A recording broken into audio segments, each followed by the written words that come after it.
The bartender keeps a journal. Every page ends with a name that went missing. I've read a lot of grim ledgers in my line of work, but this one hums with a silent dread, a kind of static electricity that makes the hairs on your arms stand up even when the room is warm. My name is Caleb Ward. I'm 33, a private investigator, specializing in what the police call impossible disappearances, the kind where people vanish without a trace, leaving behind only questions and an echo of their presence. I used to be military before I lost my wife to circumstances just as baffling, just as silent. That loss, that gaping hole in my life, reshaped me. It turned me into a seeker of answers, a man haunted by the unseen threads of fate. Maybe I thought if I found answers for others, I might stumble upon my own. This new case found me through a hushed referral, a whispered plea from a family desperate to find their daughter, Amelia Thorne. She disappeared after a private party at the Golden Room, an exclusive club in London, the kind of place where discretion is paramount and secrets are currency. My brief mentioned a strange, almost theatrical quality to the missing persons reports associated with the club, a pattern of losing oneself rather than simply vanishing. The family's desperation and the uncanny familiarity of a life erased pulled me in. This story, the one you're about to hear, blurs the lines between a real crime investigation and something far more sinister, something that whispers from the shadows of forgotten things. It's a descent, a journey into a place where memory is a fragile thing and the truth comes with a cost. So, lean in, listen closely, and remember, if your life was a story, how would you end it? Before we begin, subscribe and hit the bell for more stories like this one. Also, tell me in the comments what time you're watching and from what city. The first thing that strikes you about the Golden Room isn't the opulence, but the oppressive quiet. It sits nestled in a cobblestone alley, an old Victorian building that once, I'd heard, served as a mortuary. A fitting irony, I thought, given its current reputation. The heavy oak door, studded with brass, felt less like an entrance and more like a sealed vault. I pressed the discreet buzzer, and the slot slid open, revealing a single, unblinking eye. "Caleb Ward, private investigator," I stated, my voice echoing slightly in the narrow alley. "Here regarding Amelia Thorne." The eye vanished, and after a moment, the door swung inward, with a faint groan revealing a dimly lit foyer. The air was thick with the scent of aged wood, expensive perfume, and a persistent undertone of frankincense. It clung to everything, a cloying sweetness that hinted at something deeper, something ritualistic.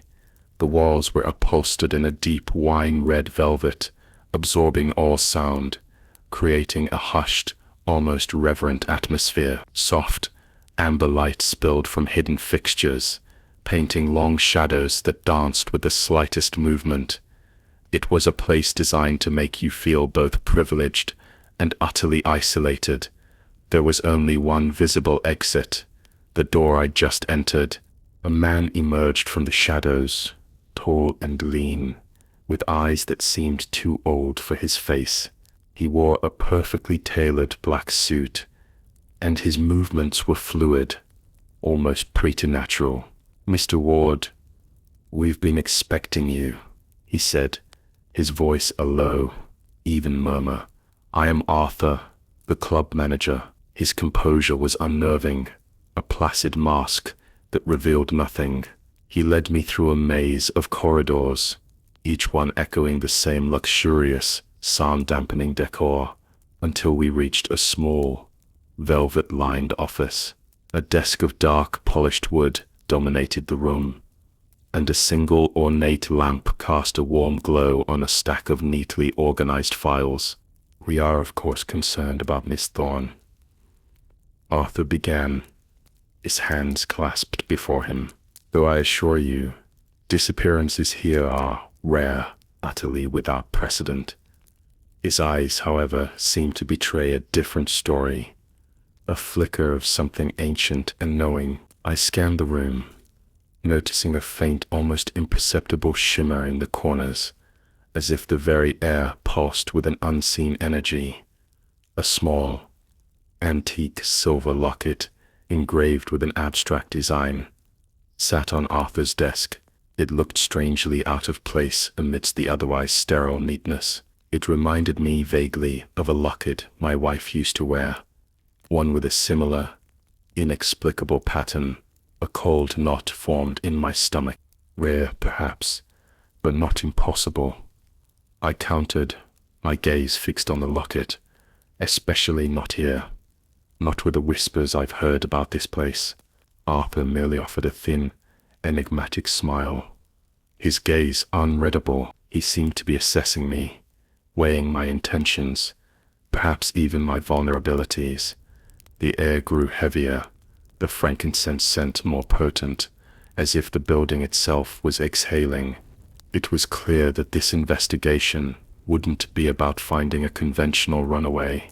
It would be about peeling back layers of silk and shadows, uncovering something far older and more consuming than simple human malice. Arthur granted me access to the club's records, a gesture of transparent cooperation that felt anything but. He led me to a small, dusty room tucked away behind the main lounge, a place that felt forgotten despite its meticulous organization. All our guest manifests, employment records, even a few incident reports, he explained, gesturing to rows of aged ledgers and filing cabinets.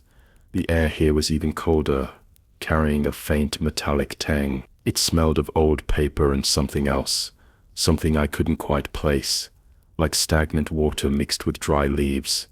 I started with Amelia Thorne's entry. Her name was there, alongside the date of the private party, and a brief note about her being a guest of Mr. Alistair Finch. Finch was a notorious financier, known for his eccentric tastes and vast, often ethically questionable, wealth. I made a mental note of his name. As I sifted through the guest manifests, a pattern began to emerge. Over the past 50 years, a disturbingly consistent number of guests were marked with a small handwritten asterisk next to their names. No further explanation. Just that single, unsettling mark. Beneath a stack of these manifests, I found a collection of old newspaper clippings, brittle with age. They spoke of unexplained disappearances in London, always involving individuals of considerable means, often linked to exclusive social circles. The articles used vague language, hinting at voluntary departures or losing oneself in the city, but the undertone of something deeper, something unresolved, was palpable. One particular clipping, yellowed and torn, detailed the vanishing of a renowned poet, Amelia Thorne, over 70 years ago. The name Thorne, Amelia's last name, a coincidence or a thread leading into the past. As I read, I noticed faint, almost imperceptible whispers, like the rustling of old parchment, emanating from the walls. I dismissed it as the building settling, or perhaps the creaks and groans of an ancient structure. Yet, the sound persisted, a low, unintelligible murmur that seemed to coil around me. My hand brushed against a hidden latch on one of the filing cabinets. It was stiff, as if rarely used. With a grunt, I forced it open, revealing not files, but a stack of leather-bound journals. They were old, much older than the other records, their covers worn smooth with handling. The first one I opened belonged to the bartender, a man named Thomas. According to the inside cover, every page, as I had heard, ended with a name that went missing.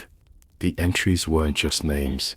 They were brief, almost poetic observations of the person's final hours at the club, a snippet of conversation, a peculiar habit. Mr. Caldwell spoke of a recurring dream, a shadowed figure asking for his deepest regret.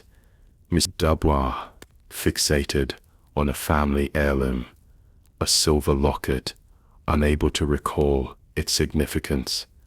The locket, Arthur's locket, a cold shiver traced down my spine. The connection was too precise to be mere coincidence. The bartender wasn't just a chronicler. He was a silent witness, a part of a larger, darker narrative. I sought out the current bartender, a taciturn man named Finn, whose eyes held a weary knowingness. He was polishing glasses behind the ornate mahogany bar, the clinking of ice against crystal, the only sound in the cavernous lounge. The velvet walls seemed to press in on us, amplifying the silence, making my voice feel loud, intrusive. The air still carried that cloying frankincense, now mixed with the faint aroma of stale liquor. I found Thomas's journals, I stated. Bypassing pleasantries, Finn's hand paused, the rag still against the glass. He didn't look at me, but his knuckles tightened, turning white. The ones with the names, the missing. He sighed, a long drawn-out sound that seemed to carry the weight of years. Some things are best left undisturbed. Mr. Ward, his voice was raspy, like dry leaves skittering across pavement. This place, it has a way of holding on to things and people. Amelia Thorne, I pressed. Her name isn't in his ledger. Not yet, but she's gone, just like the others. Finn finally met my gaze. His eyes were shadowed, filled with a deep, unsettling sadness. The archivist doesn't always choose the same way, he murmured, his voice barely a whisper. Sometimes it's a slow fade, other times a sudden void. He told me about the entity, a presence that had been in the club for as long as anyone could remember, a silent collector of stories, not just any stories, but the very essence of a person's being, their memories, their regrets, their identity. It sought to empty them, to leave them as blank canvases, part of its morbid collection. It feeds on disassociation, Finn explained, his words careful, almost ritualistic. When a person is fractured, when their grip on who they are loosens, guilt, fear, deep-seated regret, these are its lures. It asks a question. If your life was a story, how would you end it? And then it waits. He spoke of a losing oneself as a literal process, a gradual erosion of self, until the individual became an empty vessel. He admitted that he had continued the practice of keeping a journal, though his entries were more cautious, less descriptive, mere whispers of the names he had witnessed succumb to the entity's influence. As he spoke, a chill permeated the air, a cold breath that had nothing to do with the club's ventilation. The low whispers I'd heard in the archives seemed to intensify, circling us, like a silent chorus. I felt a prickling sensation on my skin, as if unseen eyes were watching, listening. Finn shivered, rubbing his arms. It's listening, he whispered, his voice hoarse, always listening, especially when its nature is spoken of. He then revealed a chilling detail. The locket I'd seen on Arthur's desk. It wasn't just an antique, it was a key, a focus point for the archivist's influence, used to anchor its presence and to subtly draw out its chosen victims. It vibrated, he said, when a collection was nearing completion. This wasn't just a missing person case. This was a hunt for a soul, and I was now a part of its unfolding narrative. The realization settled heavy in my gut. My military training, my detective skills, felt woefully inadequate against something that preyed on the very fabric of identity. I was no longer just an investigator. I was a potential participant in a morbid game, a new entry in a silent journal, armed with Finn's cryptic warnings and the growing certainty of a supernatural element. I shifted my focus to Amelia Thorne's background. I managed to track down an elderly aunt, a distant relative who lived a quiet life in a small flat in South London. Her apartment was filled with old photographs and the faint scent of lavender. She was frail, her memory somewhat faded, but her eyes held a spark of an older, sharper intelligence. Amelia was a bright girl, the aunt recounted, her voice soft, punctuated by pauses, as she sifted through her recollections, but troubled, always felt like she was searching for something, a missing piece. She showed me a faded photograph of a young Amelia, no older than 10, holding hands with a much older man, Amelia Thorne, the poet who had vanished decades ago, the one mentioned in the ancient newspaper clipping.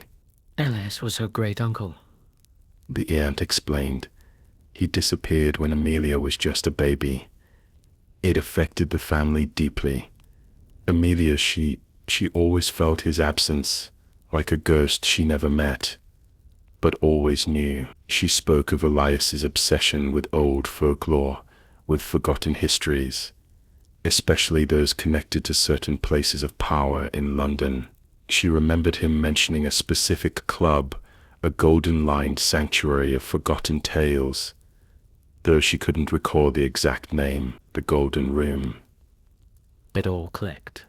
Elias Thorne had been drawn to the same place, perhaps for the same reasons as Amelia, a deep-seated curiosity, a yearning for answers, or a susceptibility to its unique brand of allure. As she spoke, I noticed a curious detail. The aunt wore a small, silver locket around her neck. It was identical in design to the one I'd seen on Arthur's desk, the one Finn had called a key. My pulse quickened. "This locket?" I asked, trying to keep my voice even. "Where did you get it?" "Oh, this," she said, her fingers tracing the intricate patterns. "It was Elias's. He left it behind, said it was special, a family heirloom." Her eyes grew distant, as if she were looking into the past. "He said it helped him remember, to anchor himself, but then he didn't come back." She seemed to forget her earlier statement about its significance. A strange, fleeting confusion crossed her face, as if a thought had just slipped from her grasp. It was subtle, but disturbing. It was as if her own memory was starting to fray, influenced by the locket's proximity, or perhaps by its very nature. The aunt's words confirmed my growing dread. The Archivist wasn't just preying on random individuals. It was somehow connected to Elias Thorne, and through him to Amelia. The locket wasn't just an object, it was a conduit, a familial link to the entity's past victims. The idea of a shared vulnerability, passed down through generations, was a chilling thought. It implied a deeper, more insidious form of predation, one that might not be random at all, but rather a carefully cultivated harvest. My next step was to delve deeper into the building's history. I visited the London archives, poring over old city plans and architectural blueprints. The Golden Room's original purpose as a mortuary was confirmed, but I found something else, something far more unsettling. Tucked away in a dusty folder, an obscure mention of a secret society, the Keepers of the Forgotten, that had once used the building for clandestine meetings. Their symbol, a stylized interlocking knot, was eerily similar to the design on the silver locket. The records indicated that the building had undergone extensive renovations in the early 1900s, undertaken by a reclusive architect named Alistair Finch. The same Alistair Finch whose name appeared next to Amelia Thorne's on the club's manifest. This wasn't a coincidence, it was a direct link, a thread stretching back through time, connecting the financier to the building's dark past. The renovation plans showed unusual structural modifications, reinforced soundproofing, hidden chambers, and a peculiar ventilation system that seemed designed not for fresh air, but for the circulation of something else, something I couldn't quite grasp. The plans also detailed a concealed sub-basement, not marked on any public record, accessible only through a hidden passage. As I studied the blueprints, a faint, almost imperceptible hum resonated from the old paper, a low vibration that seemed to match the feeling I'd experienced in the club. It was as if the building itself, even through its static representations, was alive, pulsing with a hidden energy. I found a collection of Finch's personal notes, tucked into the back of one of the archival boxes.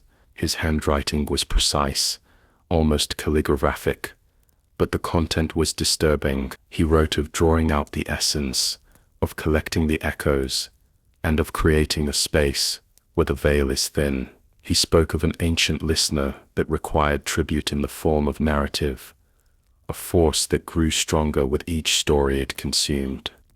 One note, scrawled frantically in the margin, stood out. The locket, the key.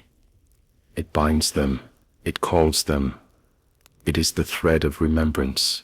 This confirmed Finn's words. The locket was not merely a symbol, but an instrument, a tool used to facilitate the Archivist's harvest.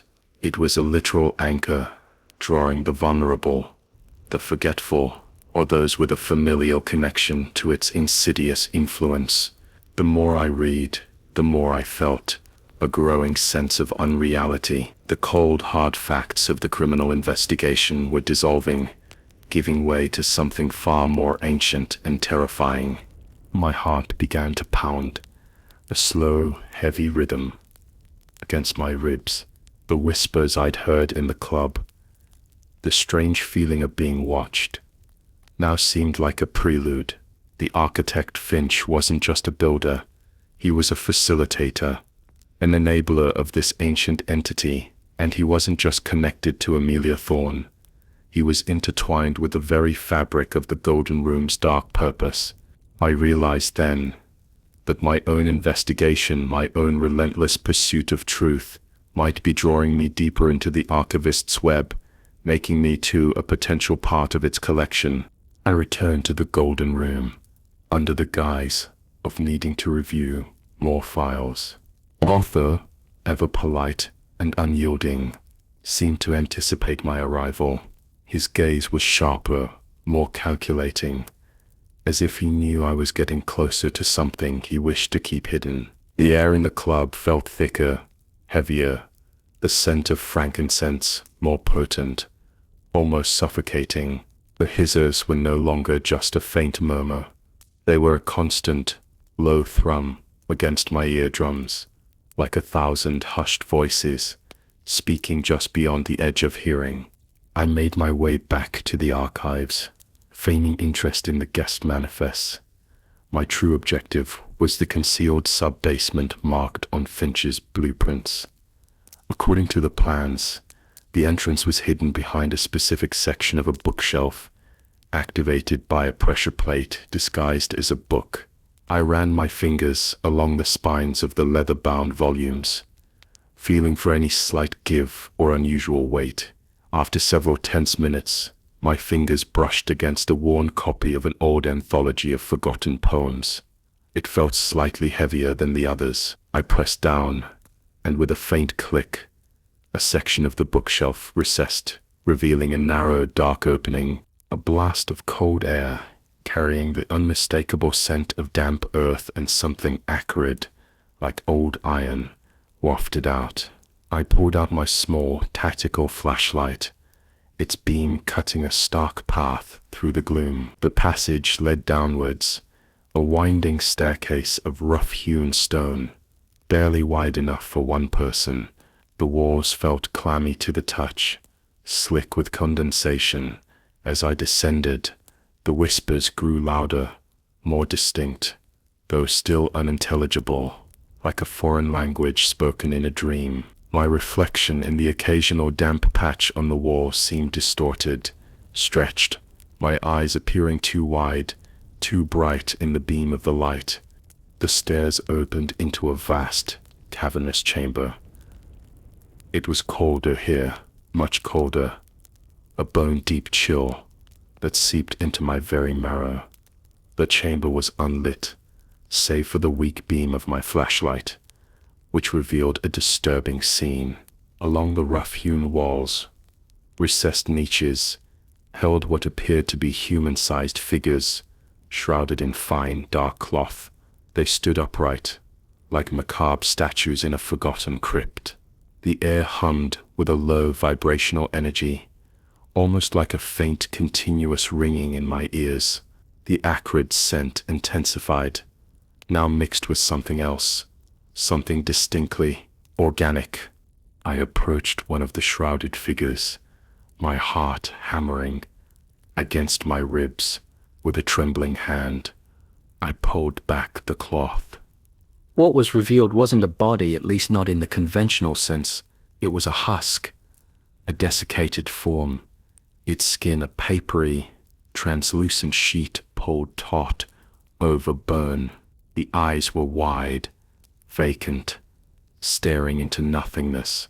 There was no sign of violence, no blood, no injury, just emptiness.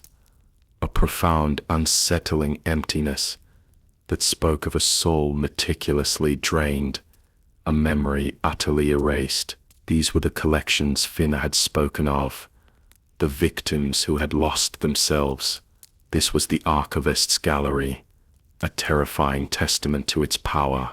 The air in the chamber felt thick, pressing down on me, making it difficult to breathe. The whispers now seemed to emanate directly from the husks, a chorus of forgotten lives. The chilling discovery of the husks in the sub-basement filled me with a primal dread. This was no ordinary killer. This was something ancient, something that consumed not flesh, but memory, identity, the very essence of a person. I could feel its presence now, a cold, calculating intelligence that seemed to permeate the very air of the chamber. The whispers intensified, swirling around me, sometimes almost coalescing into distinct words, then fragmenting into meaningless sounds again. They seemed to echo my own thoughts, twisting them, distorting them. One whisper, clearer than the others, broke through the cacophony. If your life was a story, how would you end it? It wasn't a question spoken aloud, but a thought planted directly into my mind. A chillingly intimate intrusion. It was the Archivist's signature query, the one Finn had mentioned. My mind reeled. Was it trying to influence me, to draw me in? I felt a sudden, inexplicable urge to tell it everything, to lay bare my own story, my own regrets, particularly the gnawing sorrow over my wife's disappearance. It was a seductive thought, promising release, closure, a final understanding. But a part of me, the investigator, the survivor, recognized it as a trap. As I stood amidst the husks, I noticed a subtle difference in one of them. Its form, though equally desiccated, was faintly familiar.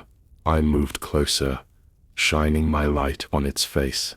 The angular jawline, the prominent nose, the faint traces of a scar near the left eyebrow. It was Amelia Thorne, Amelia's great uncle, the poet who had vanished decades ago, drawn by the same insidious pull. His eyes, vacant and hollow, seemed to stare past me, into an abyss of forgotten time. It was a horrific confirmation of the entity's long reach, its patient generational hunt. The silver locket, the one I'd seen on Arthur's desk, and the one the aunt wore, now felt like a curse, a family heirloom that marked its wearers for a slow, terrifying erasure. It wasn't just a focus point, it was a beacon, guiding the Archivist to its next collection. The implications were staggering. Was Amelia still here, somewhere in this horrifying gallery, slowly becoming one of these hollow forms?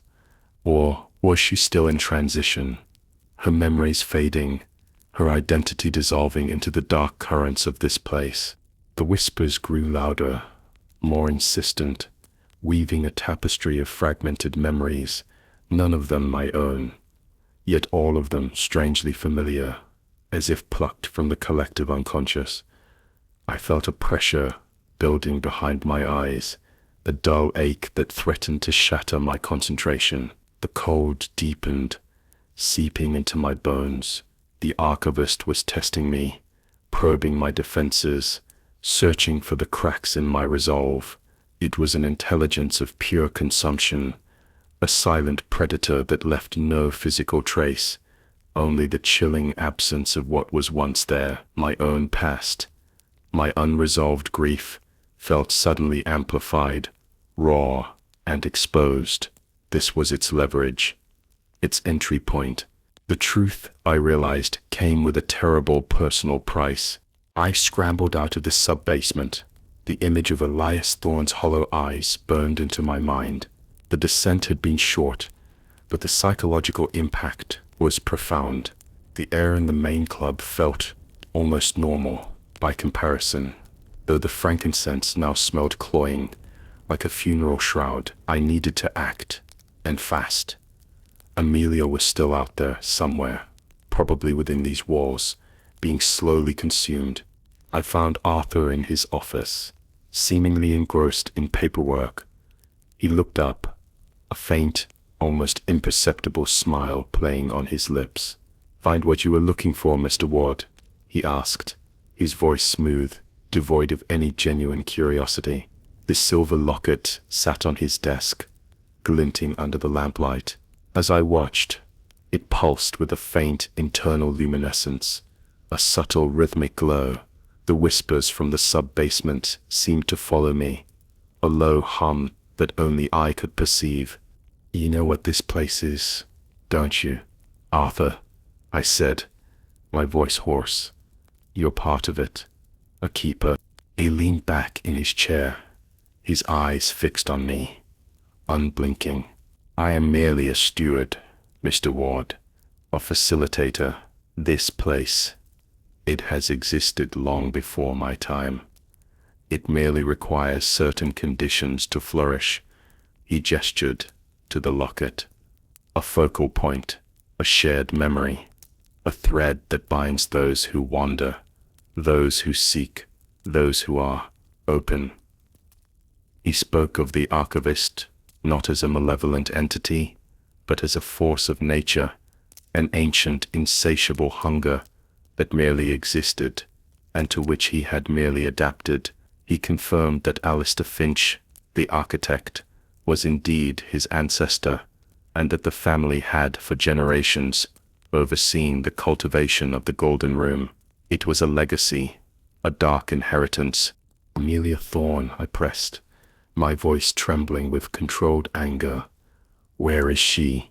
Arthur's smile widened, revealing a flash of something ancient and predatory in his eyes. "She is a willing participant in a way.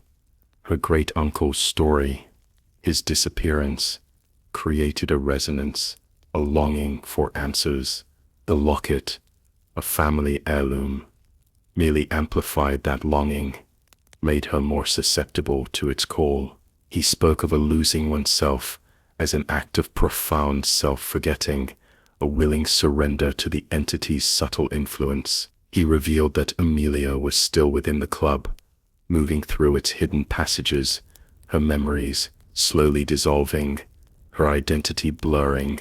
She was in the final stages of becoming part of the collection.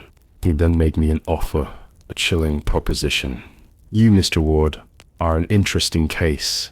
You seek answers, just like so many others. Your own story, your own loss. It resonates deeply. Perhaps you would like to understand, to truly know what happened to your wife. The Archivist can show you. It can reveal truths. All it requires is a story in return." He extended his hand, offering the locket. It hummed with a low vibration, almost inviting. The whispers surged, forming a chorus of promises, of understanding, of relief, from my own gnawing grief. The temptation was immense, a visceral pull towards a forgotten truth. My fingers twitched, almost reaching for the locket. The price for truth, the voice in my head whispered, might be worth it.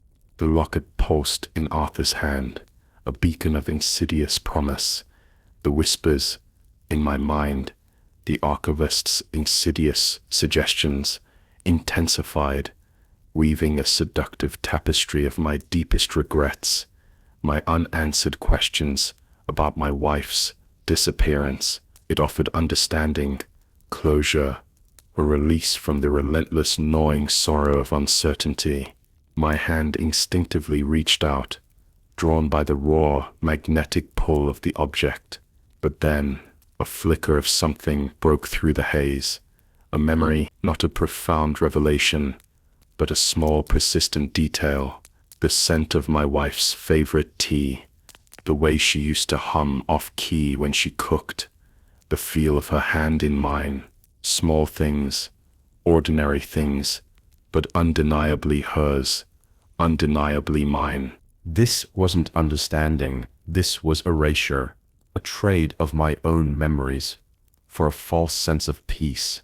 The archivist didn't offer answers, it offered oblivion, dressed up as enlightenment. The realization hit me like a physical blow, shattering the seductive illusion. My grief, my pain, my unresolved questions, they were part of me. To lose them was to lose myself. No, I rasped, pulling my hand back as if burned. The word felt like a physical wrench, a violent severing of a silent, invisible tether. Arthur's placid smile faltered, replaced by a flicker of irritation. The locket's pulse intensified, vibrating with a palpable frustration. The whispers in my mind turned from alluring promises to sharp, biting accusations, echoing my failures, my inadequacies, the moments I'd let go, the moments I'd forgotten. A pity, Arthur murmured, his voice now devoid of its earlier warmth, a cold, metallic edge replacing it. Such potential for a truly profound collection. He rose from his desk, his movements still fluid, but now imbued with a predatory grace. The shadows in the office deepened, stretching, twisting into grotesque forms that seemed to writhe at the periphery of my vision. The temperature in the room dropped sharply, the scent of frankincense giving way to that acrid, metallic tang I'd smelled in the sub-basement. The air shimmered, and a shape began to coalesce in the darkest corner of the room. It was indistinct, a wavering outline of something impossibly tall and slender, yet it radiated an immense, ancient power. Its presence was not physical, but psychological, pressing down on my mind, attempting to overwhelm my senses. It was the Archivist, revealing itself, not as a being of flesh and blood, but as a pure consuming force, a void given form. It radiated a silent, profound question, not the seductive, how would you end it, but a more primal, terrifying one. What is left of you? I felt my grip on my own memories beginning to fray, like individual threads pulling loose from a tapestry. Faces, names, places. They began to swim, blurred and indistinct. This was the process Arthur had described, the slow, insidious erasure. I fought back, clawing at the vanishing fragments, holding onto them with desperate ferocity. My wife's smile, the scent of rain on concrete, the familiar weight of my old service pistol. These small anchors became my shield, my resistance against the encroaching void. This was a battle for my very soul, a desperate struggle to remain, to remember, to be. The Archivist's presence in the room solidified, not into a physical form, but into an oppressive weight, a chilling vacuum that threatened to pull every coherent thought from my mind. The whispers were now a deafening roar, a cacophony of fragmented memories, both mine and countless others, swirling in a vortex of forgotten lives. My head throbbed, a dull, persistent ache that threatened to split my skull. My vision blurred at the edges, the luxurious golden walls seeming to melt and reform, revealing glimpses of forgotten faces, ancient symbols, impossible landscapes. This was its full assault, a direct attempt to overwhelm my identity. Arthur stood unmoving, a silent, knowing sentinel. He seemed to draw strength from the Archivist's burgeoning power, his eyes glowing with an unnatural light. He had anticipated this. He was prepared. He was merely an extension of the entity, a human anchor in this realm. I knew I couldn't fight the Archivist directly. It wasn't a physical opponent. Its power lay in psychological manipulation, in exploiting weakness, in the insidious erosion of self. My only hope was to disrupt its connection, to sever the thread that bound it to this place, to its victims, and that thread, I realized, was the locket, the key. With a sudden burst of desperate energy, fueled by the encroaching oblivion, I lunged towards Arthur's desk, my hand outstretched for the silver locket. Arthur reacted with surprising speed, a blur of dark fabric as he moved to intercept me. His grip was surprisingly strong, his fingers like steel bands around my wrist. He wasn't merely a club manager, he was something more, something touched by the ancient power he served. Foolish, he hissed, his voice no longer human, but a dry, rustling sound, like leaves skittering across forgotten graves. You cannot fight what you cannot comprehend. I twisted, throwing my full weight into the struggle, remembering my close quarters combat training. It was a desperate primal response. I slammed my elbow into his ribs, forcing a grunt from him, and he loosened his grip momentarily. That was all I needed.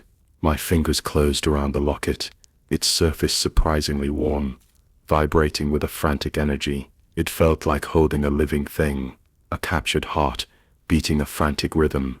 The moment my fingers closed around the locket, a searing pain shot through my arm, as if I'd grasped a live wire. The room convulsed.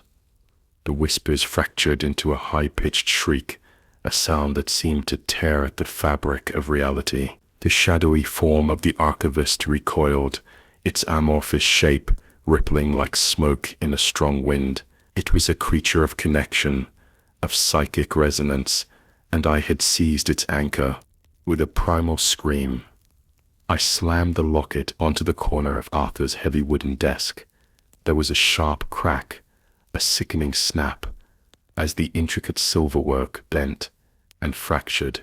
A high-pitched, almost human wail echoed through the room, a sound of profound agony and outrage. The locket, now broken, pulsed erratically, its glow fading, dimming, then flickering out completely. The effect was instantaneous and dramatic. The overwhelming pressure in my head receded. The cacophony of whispers died down to a faint, distant hum. The shadows in the room seemed to shrink, drawing back, and the oppressive cold lifted, replaced by the normal chill of an old building. The Archivist's form, whatever it truly was, dissolved completely, leaving only the faintest impression of a vast, empty space. Arthur staggered back, clutching his head, his face contorted in a silent scream.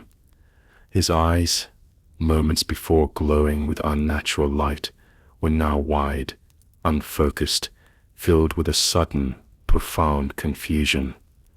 The placid mask was gone, replaced by the raw, bewildered expression of a man utterly lost. He looked around the office, his gaze vacant, as if he no longer recognized his surroundings or himself. The keeper had lost his purpose, his connection severed. He had become a hollow echo of the very thing he served. This was the ultimate price of serving a memory-devouring entity, the loss of one's own sense of self. He was now, in a terrifying irony, just another husk in the Archivist's collection, his identity consumed in the entity's death throes. The immediate aftermath was a deafening silence. The oppressive weight in the room had lifted, replaced by a cold, ordinary stillness.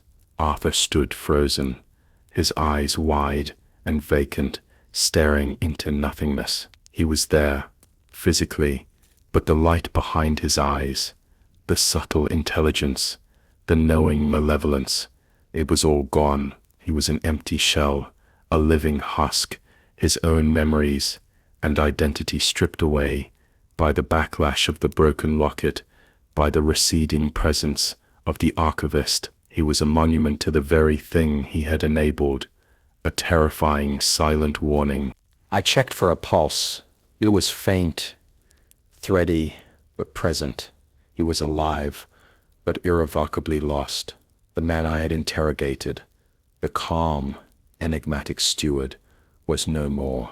His body remained, but his mind, his self, had vanished into the same oblivion he had facilitated for others.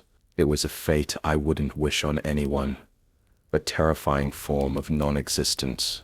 This sub-basement, I knew, still held the husks of past victims, including Amelia Thorne. They were beyond recovery, their stories consumed, their identities erased. Amelia Thorne, however, there was a flicker of hope, however slim.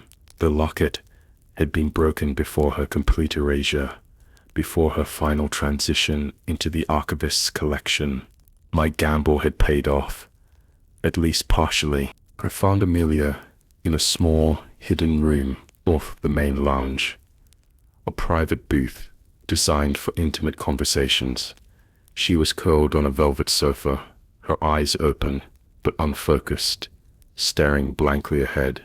Her face was pale, almost translucent, and her body was impossibly thin, as if she had wasted away in mere hours.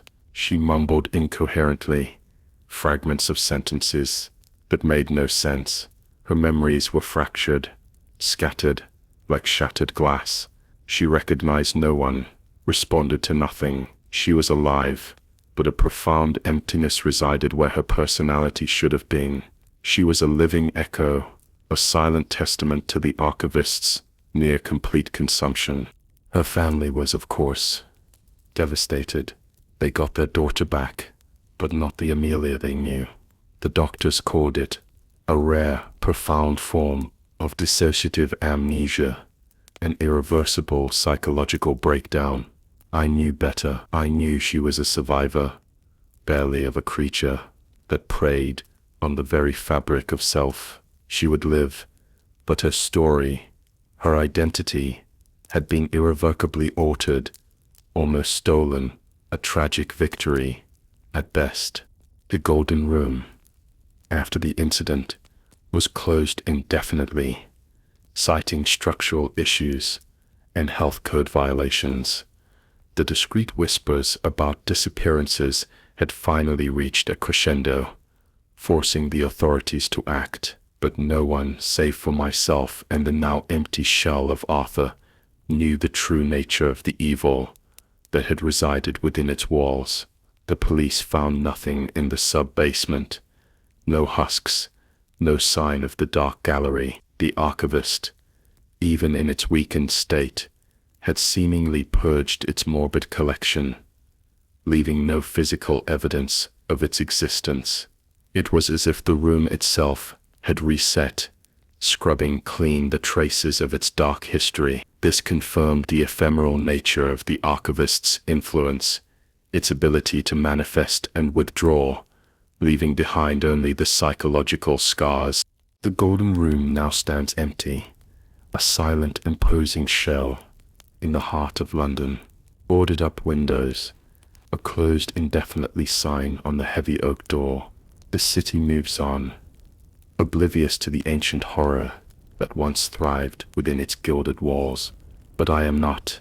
I carry the weight of what I witnessed, the chilling reality of a force that consumes not flesh, but identity, memory, the very essence of a person. Amelia Thorne lives in a specialized care facility, forever lost in the labyrinth of her fractured mind. Her family visits, clinging to the faint hope of recognition, a flicker of the daughter they once knew. But the Amelia they speak of is a ghost, a story that was almost fully consumed. Arthur, the former manager, resides in a psychiatric ward, a blank slate, his eyes devoid of any spark, his mind a void. He is a chilling testament to the price of being a keeper for such an entity. They are both living reminders of the Archivist's insidious power, its ability to erase without violence, to leave behind only emptiness. I still have the broken locket. I keep it locked away, a grim reminder of the thin veil between our reality and the unseen, the fragile nature of memory. It pulses faintly sometimes, especially in the quiet hours of the night, a barely perceptible hum that resonates with the whispers I still hear, not the cacophony of the Archivist, but a faint echo, a lingering static in the air, a reminder that it is not truly gone, it is merely dormant, waiting for the right conditions, for the right vulnerability, for another story to collect. My own life, once consumed by the search for answers about my wife's disappearance, is now overshadowed by this new, terrifying understanding. I know now that some disappearances are not mere accidents, or even human malice. Some are beyond human comprehension, beyond conventional investigation. They are the work of something ancient, something that preys on the deepest, most vulnerable parts of our being. The truth came with a cost, a profound and personal one. My mind is scarred, forever altered by the encounter. I see the world differently now. The shadows longer, the silence is deeper, and sometimes, in the quiet moments, I still hear that question. The Archivist's insidious whisper, faint but persistent. If your life was a story, how would you end it? The answer, I now know, is not a matter of choice, but of survival. The Archivist didn't die. It merely retreated. It lost its anchor, its focal point. But such ancient entities do not simply cease to exist. It is out there, in the forgotten corners of the world, in the places where the veil between what is and what isn't grows thin, waiting for its next opportunity, waiting for another thread to grasp. Share this story if it showed you. Drop your thoughts in the comments below, and don't forget to subscribe and hit that bell for more tales from the shadows. Who knows what secrets the next one might hold?